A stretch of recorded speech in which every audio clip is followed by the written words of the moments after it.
নমস্কার বন্ধুরা, মিটমিরা চ্যানেলে আপনাদের সকলকে জানাই স্বাগতম। আশা করি আপনারা সকলে ভালো আছেন। তো আসুন, আজকে আপনাদের জন্য নিয়ে এসেছি নতুন একটি রেসিপি।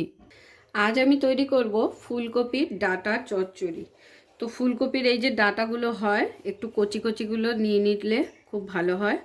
তো এই ফুলকপির ডাঁটাগুলো দিয়ে কিন্তু এই শীতের সময় সবজি দিয়ে, বিভিন্ন রকম সবজি দিয়ে একটা চচ্চড়ি বানালে কিন্তু খেতে অসাধারণ লাগে। হয়তো অনেকেই খেয়েও থাকেন। তো কি করতে হয়, এই ডাঁটার যে পাতাগুলো আছে, পাতাগুলো একটু ফেলে ডাঁটাগুলোকে ছোট ছোট পিস করে একটু কুচিয়ে নিতে হয়। তো এই ডাঁটার পাতাগুলোকে আমি ফেলে দিচ্ছি।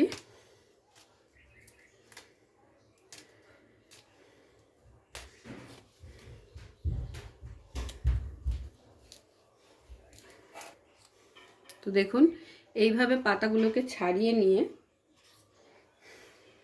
এরকম ছোট টুকরো করে নিতে হবে।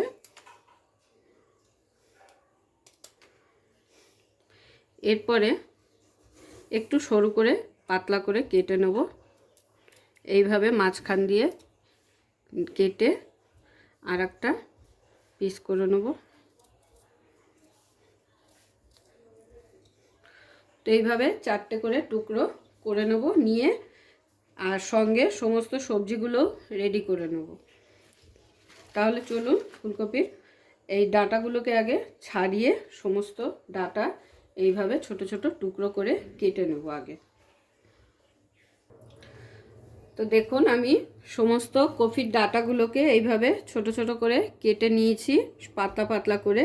আর সঙ্গে নিয়েছি বেগুন, সমস্ত সবজিগুলো একটু লম্বা করে কেটে নিয়েছি।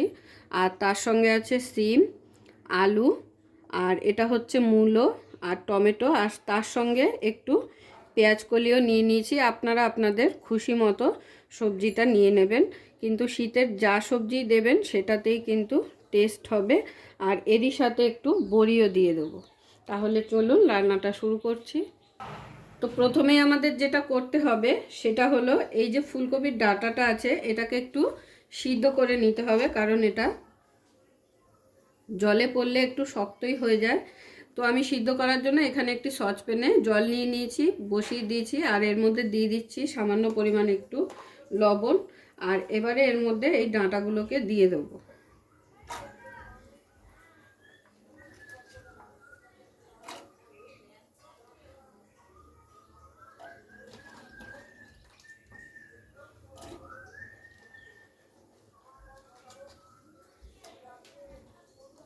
এবারে এটাকে ঢাকা দিয়ে ভালো করে সেদ্ধ করে নেব।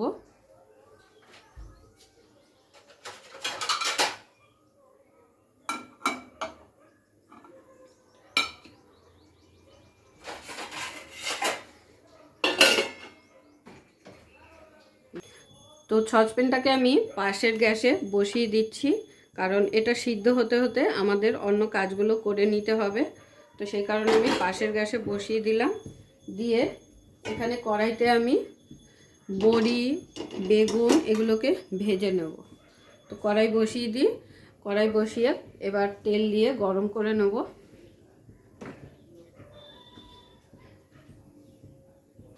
তো কড়াই আমার গরম হয়ে গেছে, এবার কড়াইতে দিয়ে দিচ্ছি সর্ষের তেল। প্রথমে অল্প তেল দিয়ে বড়িটাকে ভেজে তুলে নেব। বড়িতে খুব পরিমাণে তেল টানে, তো সেই জন্য অল্প তেল দিয়ে দিলাম। আর তেলটা গরমও হয়ে গেছে, দিয়ে দিচ্ছি এক বাটি মতো বড়ি।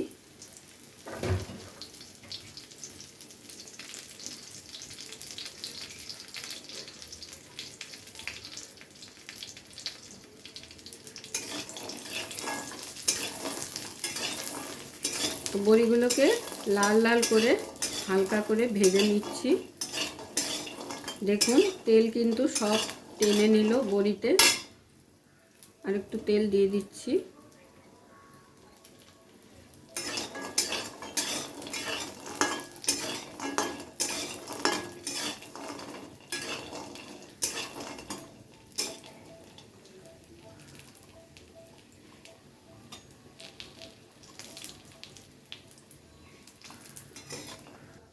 বড়িগুলো ভেজে নেওয়া হয়ে গেছে, এবার আমি একটা প্লেটে বড়িগুলো তুলে নেব।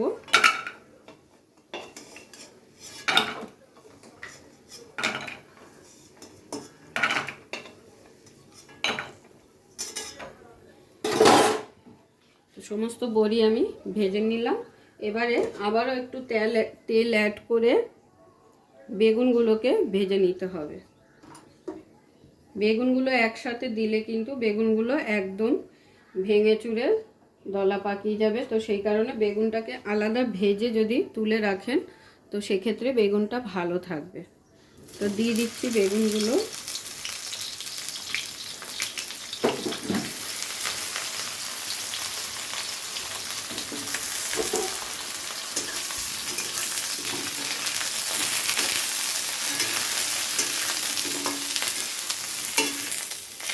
বেগুনটা ভাজার সময় সামান্য একটু নুন দিয়ে দিচ্ছি, খুব বেশি কিন্তু নুন দেব না, সামান্য একটু নুন দিয়েছি। দেখুন যে তেলটা দিয়েছিলাম সেই তেলটাও আবারও বেগুনে টেনে নিল।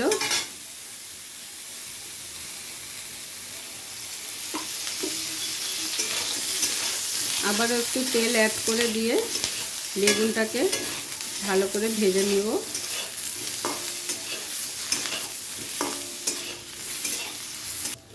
ওদিকে বেগুনটা ভাজতে ভাজতে আপনাদের একটা মশলাও রেডি করে দেখাই।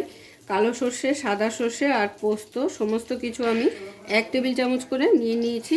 এবারে এটার একটা মিহি পেস্ট আমাদের তৈরি করে নিতে হবে। তো সমস্ত কিছুকে আগে শুকনো ভালো করে ঘুরিয়ে নেব, তারপরে কিন্তু জল দিয়ে পেস্টটা তৈরি করব।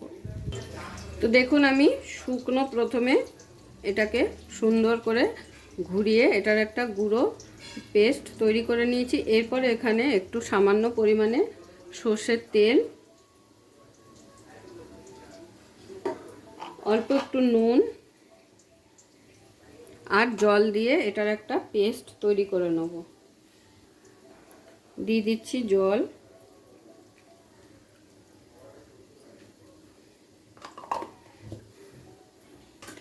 তো দেখুন আমার পেস্ট তাহলে রেডি হয়ে গেল।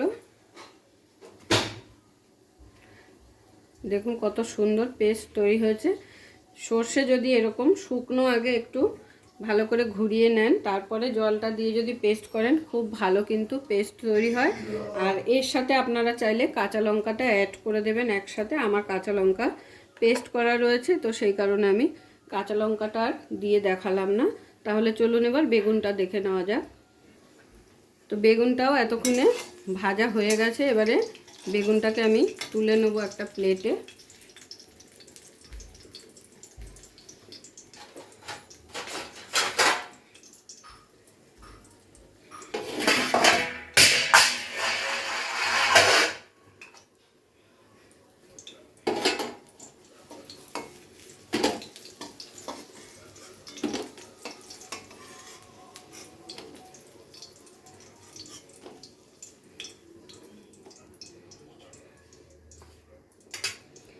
এবারে এখানে আবারও একটু সর্ষের তেল অ্যাড করে দিচ্ছি।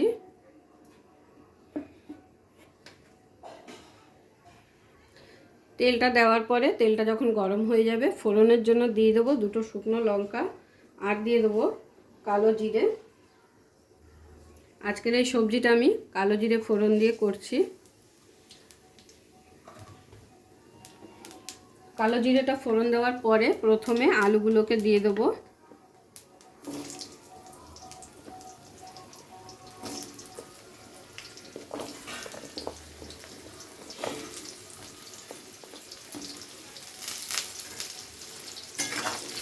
আলুটাকে প্রথমে হালকা করে ভেজে নেব, খুব বেশি কিন্তু ভাজবো না, হালকা করে ভেজে নেব।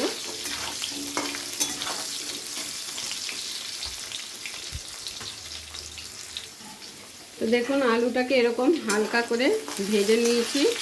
ভেজে নেওয়ার পরে এখানে এবারে এক এক করে সব সবজিগুলো কিন্তু অ্যাড করে দেবো। দিয়ে দিচ্ছি সিম। শীতকালে এই সবজিটা খেতে কিন্তু অসাধারণ লাগে।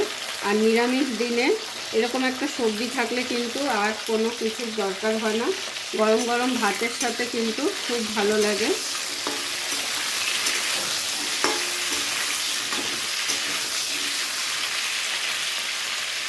সিমটাকে দিয়ে হালকা নেড়ে দিয়ে এরপরে দিয়ে দিচ্ছি মূলো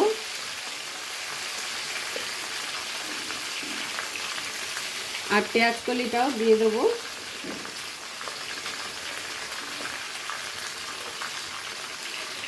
আর সবার শেষে টমেটোটাও দিয়ে দেবো।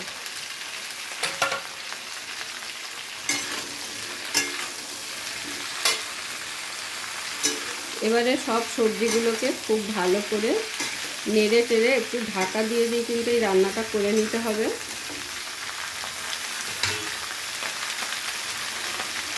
দিয়ে দিচ্ছি পরিমাণ মতো নুন। যেহেতু মশলা বাটায় নুন আছে আর ফুলকপির যে ডাঁটাগুলো সেগুলো নুন দিয়ে ভেজেছি, বেগুনটাও নুন দিয়ে ভেজেছি, তো সেই কারণে সেই বুঝেই কিন্তু নুনটা ব্যবহার করতে হবে। কম হলে পরে দিয়ে দেওয়া যাবে, অ্যাড করে দেওয়া যাবে, কিন্তু বেশি হলে কিন্তু তখন প্রবলেম হয়ে যাবে। তো আমি এখন ঢাকা দিয়ে দেবো।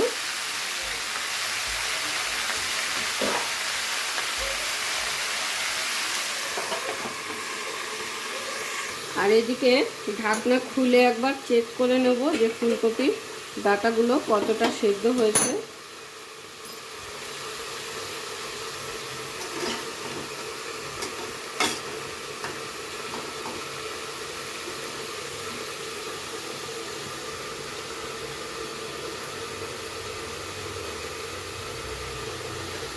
ডাঁটাগুলো সিদ্ধ হয়ে গেছে খুব ভালো করে, এই দেখুন গলে গেছে। তো এবার এটাকেও একটা ঝুড়িতে করে জলটাকে ঝরিয়ে নেব। তো প্রায় 2 মিনিট হয়ে গেছে, ঢাকনা চাপা দিয়ে দিয়েছিলাম। এবারে ঢাকনাটা খুলে আবারও নাড়াচাড়া দিয়ে নেব। এইভাবে ঢাকনা চাপা দিয়ে দিয়ে কিন্তু রান্নাটা করলে সবজিগুলো যেমন খুব সুন্দরভাবে সিদ্ধ হবে আর রান্নাটাও খেতে কিন্তু অসাধারণ লাগবে।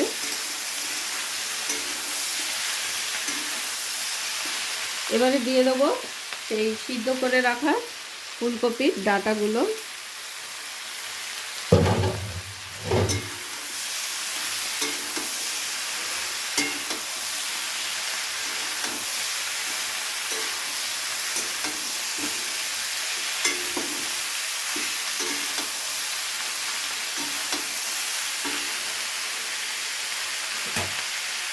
দিয়ে দিচ্ছি পরিমাণ মতো হলুদ,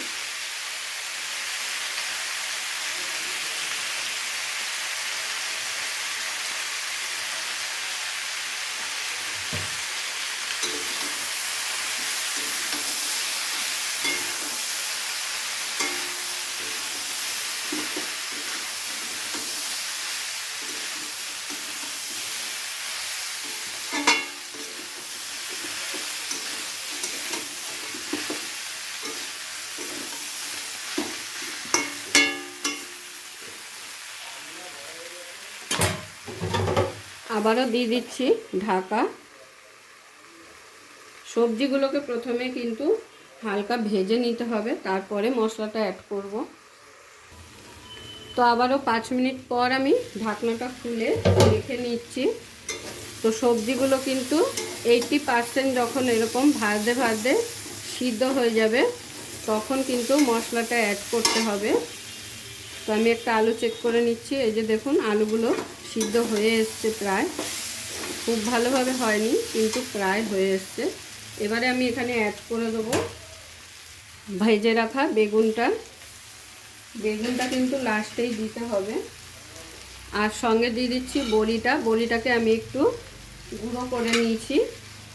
এবারে দিয়ে দেবো সর্ষে পোস্ত, সেই পেস্টটা যেটা রেডি করেছি।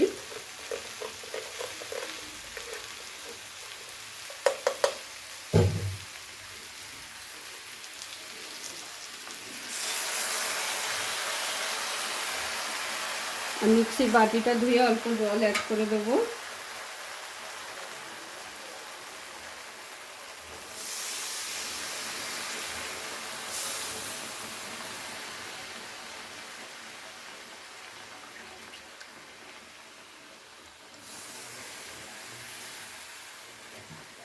এবারে সমস্ত কিছুকে একসাথে ভালো করে আবারও মিশিয়ে নেব। এর মধ্যে কিন্তু কোনো রকম লঙ্কার গুঁড়ো পড়বে না, যেহেতু শীতের সবজি দিয়ে রান্নাটা হচ্ছে, তো লঙ্কার গুঁড়ো না দিলেই ভালো হয়।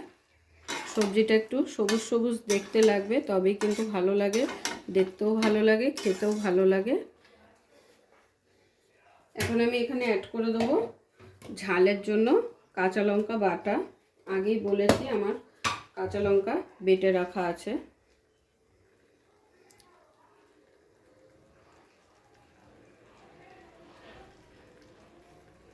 তো 2 চামচের মতো আমি লঙ্কা দিয়ে দিলাম। লঙ্কাটা দিয়ে আবারও একবার মিশিয়ে এবারে আমি ঢাকা দিয়ে দিয়ে রান্নাটা করে নেব।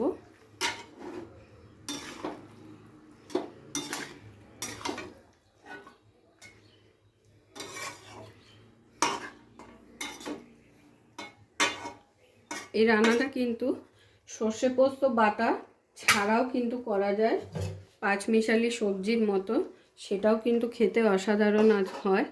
সেটার ভিডিও আরেকদিন আমি দিয়ে দেবো, তো আজকের এটার ভিডিও দিচ্ছি। তো এবারে ঢাকা দিয়ে দিলাম, দিয়ে এবারে আস্তে গ্যাসের আঁচটাকে কমিয়ে নিয়েছি, সিম করে নিয়েছি। সিম করে এবারে ঢাকা চাপা দিয়ে রান্নাটা করে নিতে হবে। আবার একটু ঢাকনা খুলে চেক করে নেব।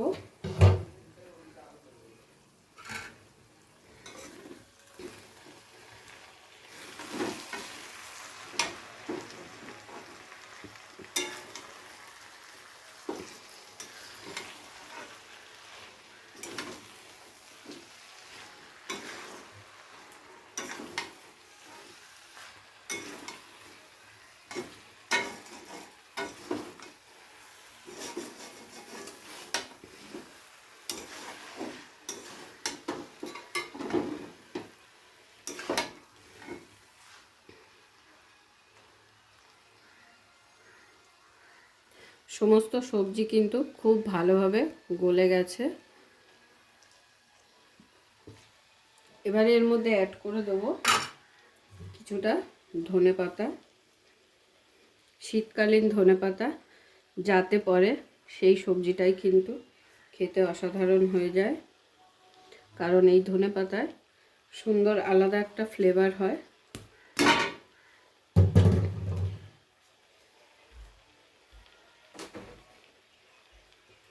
আর যেহেতু নিরামিষ সবজি, তো সেই কারণে একটু মিষ্টিও অ্যাড করে নিলাম।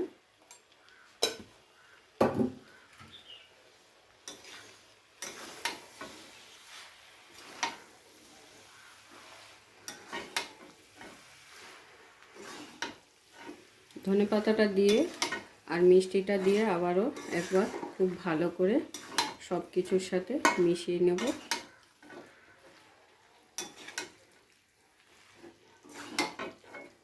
সকলকে বলবো অবশ্যই একবার এই রেসিপিটা ট্রাই করতে।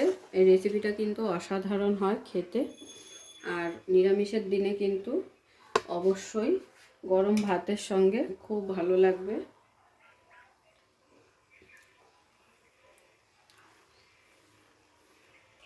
তো আমার সবজি কিন্তু একদম রেডি। এবারে আমি এটাকে একটু স্ট্যান্ডিং টাইমে রাখবো, তারপরে গরম গরম সার্ভ করে দেখিয়ে দেব। তার আগে নামানোর আগে দিয়ে দেবো সামান্য একটু কাঁচা সর্ষের তেল। এতে করে কি হবে, সুন্দর একটা আলাদা ফ্লেভার আসবে।